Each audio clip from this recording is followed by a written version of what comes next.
Bonjour fidèles internautes, bienvenue sur AT Communication. Nous sommes au stade Félix Houphouët-Boigny d'Abidjan dans la commune du Plateau.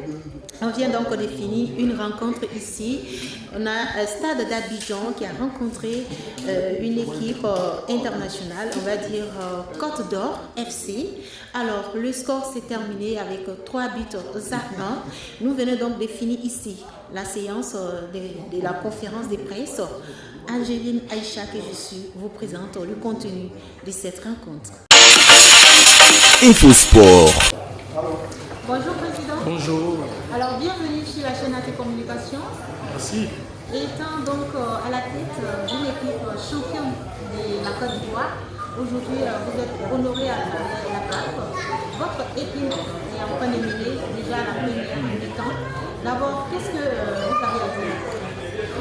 Pour tout commencer, d'abord, j'aimerais dire merci au PCA, Sidibé Suleiman, de nous avoir permis d'être à la tête de la section football du stade d'Abidjan et de nous avoir su donner les moyens de recruter des joueurs à forte potentialité pour la Coupe d'Afrique. Nous sommes très heureux de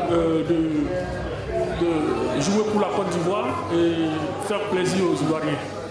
Alors, vous avez bien démarré aujourd'hui. Alors, avant de retrouver ici, quels sont les mots que vous avez laissés à votre équipe?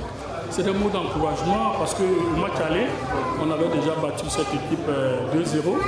Et au match retour, nous avons dit pourquoi ne pas faire encore plaisir aux Ivoiriens en partant de 0-0, considéré comme c'était un match nul, 0-0, et encore faire plaisir aux Ivoiriens pour encore marquer des buts. Donc on a galvanisé ces enfants-là et tout se passe bien en ce moment. Nous menons à la mi-temps 3-0 déjà. Quel a été votre secret pour prendre devant des choses face à la technique qu'on croyait encore plus? Parce que ça faisait déjà plus de 56 ans que le stade n'avait pas été champion de Côte d'Ivoire. Ça nous a vraiment motivés et on a motivé aussi les garçons. Vraiment, c'était la motivation. On voulait absolument être champion de Côte d'Ivoire pour marquer notre temps. Et Dieu merci, on a été champion cette année. Pour terminer, un dernier mot à l'endroit de vos supporters. Qu'ils viennent au terrain parce que vous voyez, les gradins sont vides. Et bon, je sais pas, il faut qu'ils viennent au terrain. Parce que nous, on fait notre part et il faut qu'ils viennent aussi faire leur part. Merci beaucoup, Président. Infosport. Avec nous, le coach du Côte d'Or, Ibarra James. Bonsoir, coach. Bonsoir. Alors, vous avez présenté de bonnes choses ce soir, mais ça n'a pas marché. Quelle explication? Je pense qu'en fin de premier mi-temps, on a mal géré les matchs. C'est ça que nous avons encaissé les débuts. Parce que tout durant le match, on était bien organisé, mais seulement à la fin. Mais c'est comme le premier match aussi, c'était comme ça. Oui, nous avons l'intention de se qualifier. Parce qu'en football, tout quelque chose est possible. Et nous croyons que nous allons qualifier. Mais malheureusement, le résultat, c'est contre nous. On va continuer de travailler et peut-être un jour, on va peut-être qualifier pour le groupe. Ça, c'est notre ambition. Okay? Parce qu'on travaille beaucoup. Et nous sommes un petit pays, seulement 100 000 personnes, 100 000 habitants. Et tous les joueurs travaillent. Ils ne sont pas professionnels. Ils travaillent, puis ils jouent au football. Comme moi, comme l'entraîneur, je travaille. Puis alors on va continuer de travailler pour qu'un jour, on qualifie pour le groupe. Ma question est la suivante. Alors, vous prenez des fêtes 2 fois et vous dites que chez vous, les joueurs travaillent et viennent encore pour jouer pour l'honneur de votre pays. Alors, cela est dû à quoi? Bon, pour moi, c'est une fierté de travailler avec ces joueurs. Parce qu'on sait après le travail, les joueurs sont fatigués. Mais tout le temps, quand ils viennent au terrain, ils s'entraînent vraiment dur pour avoir ces résultats. Ok? Et pour moi, j'ai beaucoup d'expérience en Afrique. C'est ma 3e équipe que j'ai avec ici, en Afrique. Ok? Mais pour cette équipe-là, on va continuer de travailler. InfoSport. Non, je ne suis pas satisfait. Bonsoir à toutes, bonsoir à tous. Non, on n'est pas satisfait parce qu'on a déjoué un peu la deuxième mi-temps, donc je ne peux pas être satisfait. Par contre, grosse satisfaction et une félicitation aux joueurs donc, qui ont qualifié le Stade Abidjan pour le tour suivant. C'était l'objectif, donc objectif atteint. Félicitations à eux et beaucoup de respect à l'équipe de Côte d'Or. Il y a l'histoire. Bonsoir coach, mes félicitations pour ce beau résultat pour la Côte d'Ivoire.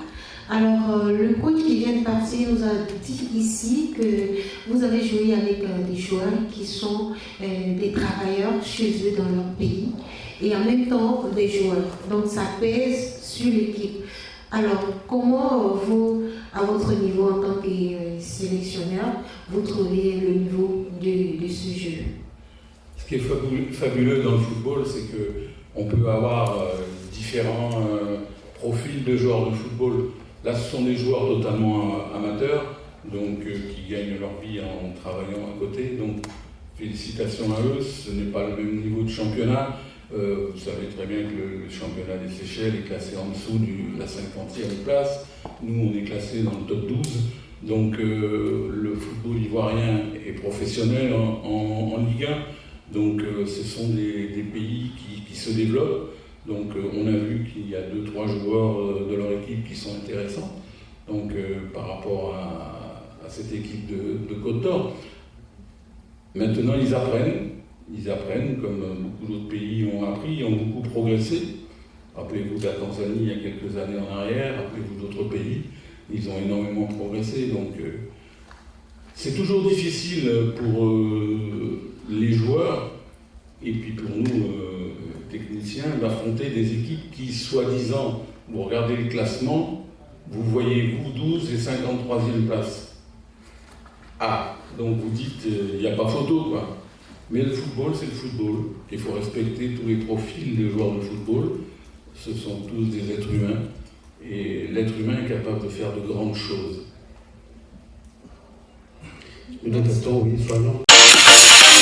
InfoSport.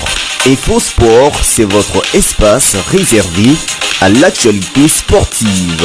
InfoSport, c'est sur AT Communication. Avec 3 buts contre 1, vous démontrez que vous êtes vraiment supérieur et vous méritez le titre de champion ici en Côte d'Ivoire. Alors, après la fin de cette rencontre, comment est-ce que vous avez trouvé vos adversaires et avec vos coéquipiers, comment est-ce que vous comptez corriger les fautes? Merci encore pour la question. Bonsoir à vous. Bon, pour le titre, malheureusement, je n'étais pas là. Je félicite ceux qui étaient là avant moi. Maintenant, pour l'adversaire, je pense que, vu du haut, bon, peut-être beaucoup ont négligé, mais sur le terrain, ils ont vraiment été en bloc. Ce qui nous a posé problème en deuxième période, je pense. Ils ont vraiment été en bloc malgré l'infériorité numérique. Donc, je pense que c'est une équipe qui espère agrandir, en fait. J'ai un très bon bloc et ça nous a vraiment posé problème. Comment est-ce que vous comptez corriger les fautes? Bon, à nous de travailler et le coach aussi. Tout dépend des prochaines semaines. Forcément, il a appris une autre et il va nous inculquer la nouvelle manière de jouer, de défendre et d'attaquer en fait en même temps. Merci. D'accord. Bon, l'Afrique ou le championnat d'où je sors? Le football local. Le football local et le football où j'étais. Oui, à l'international. Bon, le championnat ivoirien, bon, je pense que c'est un championnat très solide. Il y a de très bonnes équipes, il y a de très bons joueurs. C'est d'où je sors aussi, il y a de très bons joueurs, mais malheureusement, il y a des choses que je ne peux pas parler ici. Mais sinon, ici, vraiment, voilà, je suis satisfait de tout ce qui se passe de la fédération, ce que la fédération met en place, des clubs qui investissent vraiment dans le football en fait. J'appelle beaucoup de pays à faire de même. InfoSport. InfoSport, c'est votre espace réservé à l'actualité sportive. InfoSport, c'est sur AT Communication.